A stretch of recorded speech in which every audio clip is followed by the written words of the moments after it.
Hello and welcome to Jurassic Reviews. Today we'll be taking a look at yet another Jurassic World Dino Rivals figure by Mattel. That figure is the Nasutoceratops.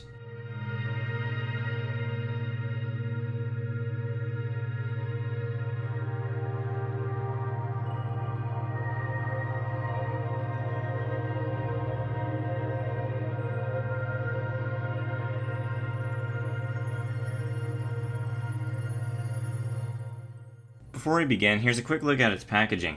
Here's the front of the box.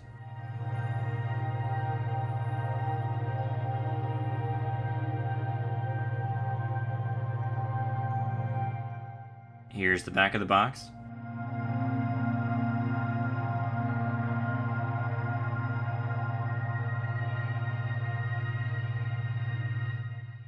And here's the collector's card that it comes with.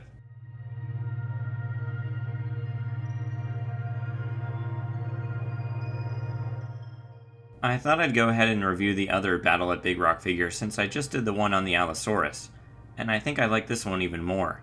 The Nasutoceratops stands just below 5.5 inches tall, and is 12 inches long from head to tail.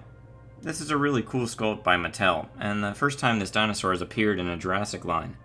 The majority of the figure is made of a hard plastic, and it's actually a bit heavier than most other Mattel Jurassic World figures. It also has a soft rubbery material for the frill on its head that can be bent in different directions. The horns are also like this. Detail is pretty good throughout. Its body is covered in scales and creases in the skin.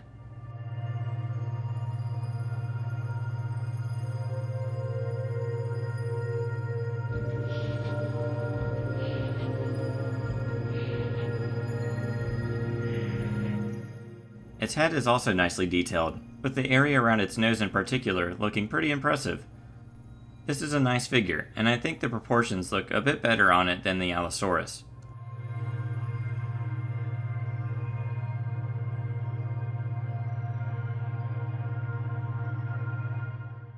Now let's move on to the paint. Its main color is a dark blue color, but there's also some red along its back. If you turn it over, you'll find brown on its belly and underneath its tail. The legs also have a different color, with the top half of each being blue like the body, but the bottom half being green. Moving to the head, there's still the same darker red on its frill, but it changes a bit abruptly to a much lighter red around its face. Speaking of the face, I'm not really sure where its eyes are. I think they might be painted red like the rest of the paint there, and it's just hard to see. Maybe mine's not painted the best, but I keep looking at this thing and I'm not really sure I'm seeing its eyes. I am sure they are there somewhere, but I would have liked it if they would have made the eyes a bit easier to see. But it's not a huge deal, as the paint here still looks pretty cool. As far as other colors, the horns and nose area are painted a beige color.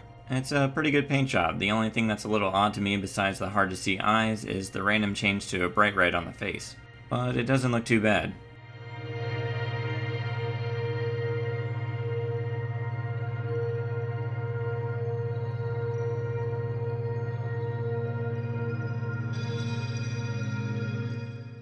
Now let's move to the articulation.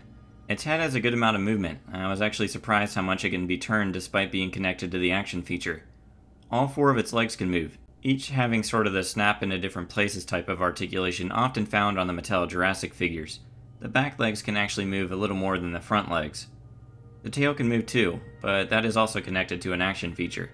This is another dual attack dinosaur, so it has two action features. The action features can be activated by the two buttons on its back. The button closer to the head causes the head to lift up and down, so you can use the dinosaur to ram other dinosaurs and humans. It actually reminds me a lot of the Kenner Jurassic Park Series 1 Triceratops action feature, which is pretty cool.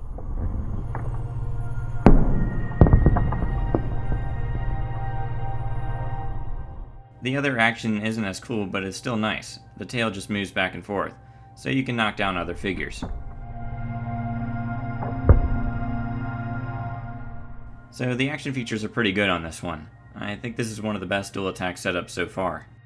Before I give my rating for this figure, here's a quick comparison with other figures. Here it is with the Mattel 3 3/4 scale human and a Kenner 4-inch human.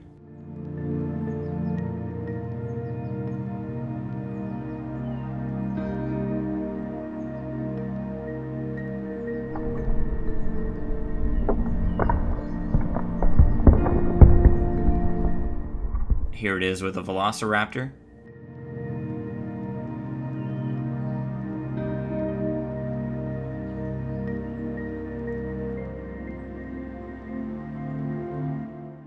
Here it is with the Ceratosaurus.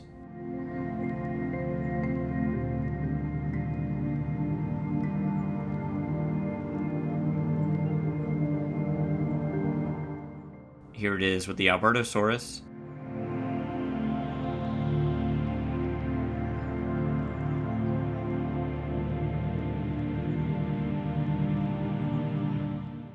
And finally, here it is with the Spinosaurus.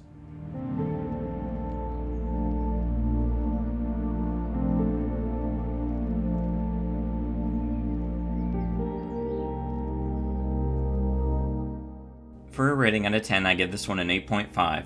The sculpt is pretty solid, and again, it's really neat to see yet another new dinosaur in this line. The paint is pretty good, despite some weird choices around the face, and the action features are great. This figure and the Allosaurus were both a welcome surprise, and I hope Mattel releases more figures out of the blue like this again. I recommend picking it up, and I look forward to seeing it in the short film that it's supposed to be a part of.